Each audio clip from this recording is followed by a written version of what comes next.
आप देख रहे हैं मुल्क का सबसे ज़्यादा देखा जाने वाला न्यूज़ चैनल सच्चाई न्यूज़।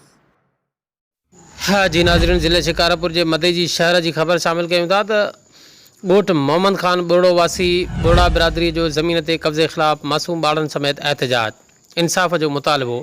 पंहिंजी बिरादरी जे बासरन अब्दुल हमीद, मुमताज़, इम्तियाज़ ऐं पुलिस अहलकारनि महबूब बोड़ो ऐं फयाज़ बोड़ो असांजी ट्रेजरे 12 विसनि ते कब्ज़ो कयो आहे।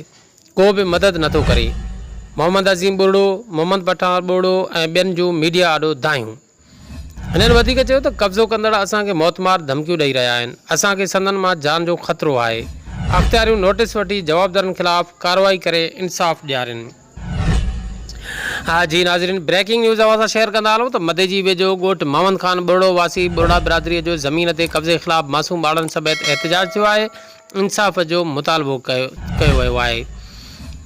पंहिंजे बिरादरी जे बासरन अब्दुल हमीद, मुमताज़ बोड़ो, इम्तियाज़ ऐं पुलिस अहलकारनि महबूब बोड़ो ऐं फयाज़ बोड़ो असांजी ट्रेजरे 12 विसनि ते कब्ज़ो कयो आहे। को बि असांजी मदद नथो करे। मोहम्मद अज़ीम नाज़रीन, मज़ीद खबरें और अपडेट्स के लिए देखते रहिए सच्चाई न्यूज़। आप हमारी खबरें किसी भी वक्त यूट्यूब, ट्विटर और फेसबुक पेज पर सच्चाई न्यूज़ स्पेल है SACHAI स्पेस NEWS लिखने के बाद सर्च करके देख सकते हैं।